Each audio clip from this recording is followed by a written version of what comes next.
maintenant, il faudrait qu'on parle de ce que ça, comment ça va se manifester au niveau physique, tout ça. Comment vous allez reconnaître que vous, en écoutant ce qu'on vient de dire, vous dites, oh mon Dieu, si ça se trouve, j'ai plein de trucs qui vont pas et je m'en doute même pas. Parce que c'est vrai que la plupart du temps, c'est pas des choses, tu vois, qui sont évidentes chez les gens.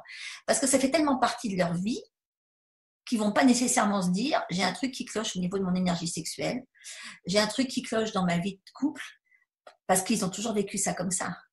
Alors, à quoi tu vois que c'est lié à un dysfonctionnement de l'énergie sexuelle lié à tout ce que on vient de parler maintenant? Pour moi, et selon la médecine chinoise, il y a vraiment quatre signes importants.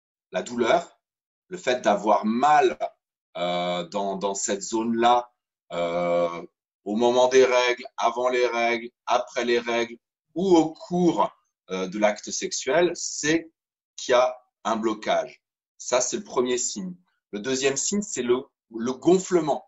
Le fait d'avoir le ventre gonflé, le bas du dos gonflé, d'avoir du surpoids au niveau des fesses et au niveau des cuisses, même en ayant la taille fine, ça veut bien dire qu'il y a un serrement au niveau de cette zone et que l'énergie circule pas entre le haut et le bas parce que ça doit passer en fait par les organes sexuels. Et les femmes qui ont effectivement un peu cette silhouette, qui ont la taille fine et qui ont plus de fesses, plus de cuisses comme ça, eh bien ça c'est vraiment que l'énergie ne circule pas dans cette zone-là et qui peuvent en plus avoir voilà des gonflements dans le bas du dos ou au niveau du ventre. Et comme je disais tout à l'heure, effectivement, qui peuvent varier en fonction du cycle.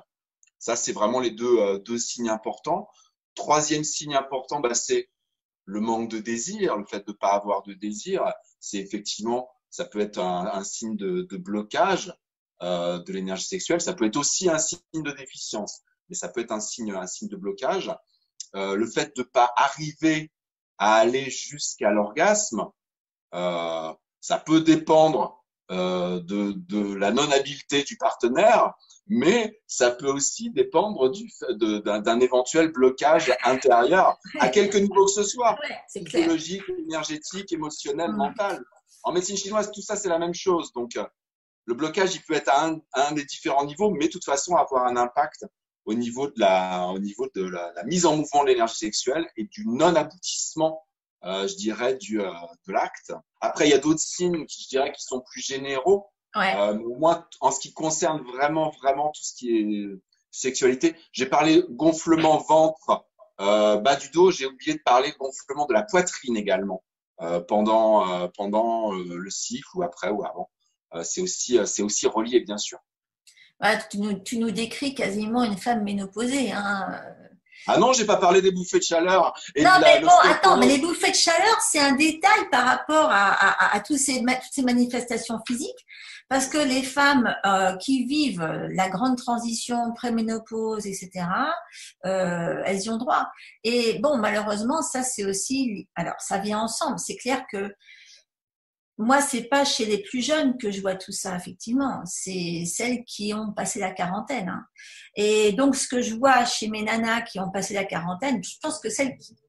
C'est vrai que… Bon, j'en ai qui n'ont pas encore… La silhouette dont je parlais tout à l'heure avec la taille fine et j'en vois même… Ah non, ça par contre, ça n'a rien à voir. Oui, tu as raison. Ah, ça je vois même des jeunes filles qui ont 18-20 ans. Je le vois, ça. Oui, non, ça c'est complètement indépendant. Mais c'est vrai que il y a beaucoup de choses qui viennent des variations oestrogènes, progestérone après un certain moment, puis surtout quand l'oestrogène commence à baisser. Mais bon, donc moi, je vais faire pareil que tout à l'heure. Toi, tu es resté très médecine chinoise. Médecine chinoise. Et donc, je dirais concrètement, ça se manifeste donc effectivement par la chute de libido, de chez chute de libido, hein. Mais ça vient avec, il y a plein de sources pour la chute de libido, hein. Alors là, bon, j'ai déjà, je crois que je mettrai sous cette vidéo, je mettrai le lien vers une autre vidéo que j'ai faite consacrée exclusivement à la libido. La frigidité, évidemment, ben, ça c'est normal. Quand tu as donc une énergie sexuelle complètement coincée au point que, comme je le disais tout à l'heure, tu as le vagin complètement anesthésié, et tout le reste d'ailleurs, waouh, la frigidité, c'est logique, c'est évident. Bien sûr. La sécheresse vaginale, bon, ça c'est, moi j'en ai des nanas qui, tu peux faire tout ce que. Alors, il y a plein de techniques qui s'occupent de ça, heureusement. Le vaginisme, alors là c'est encore pire. Le vaginisme, tu sais, c'est quand il n'y a plus rien qui rentre, même pas un crayon. Et ça, t'imagines pas à quel point c'est complètement émotionnel. C'est des femmes qui en veulent considérablement à leur partenaire sexuel et qui ont en général un dégoût de soi. Ça va loin. Je veux dire, il y a un tas de choses qui sont liées à ça, et donc il faut je veux dire, tu peux courir pour aller traiter du vaginisme avec un traitement hormonothérapique ou peu importe quoi. C'est vraiment tout du travail décortiqué là-dedans. Et puis, ce qui risque aussi de se passer, enfin, une des manifestations physiques, je trouve, qui est très mal prise en charge de ce côté, c'est le prolapse.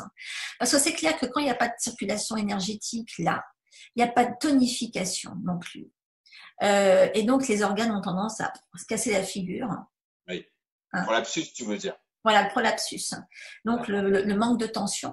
Il peut, en général, avec la stagnation, y avoir aussi de la constipation chronique. Moi, c'est ce que je vois beaucoup chez mes nanas qui ont ce genre de problème. La plupart du temps, elles ont tous des problèmes de lâcher prise. Oui. Moi, je suis resté très sur. Mais oui, mais c'est pour ça que j'aime bien. Moi, c'est bien, t'es resté. Non, mais c'est bien. Et du coup, je leur donne concrètement comment ça va se manifester.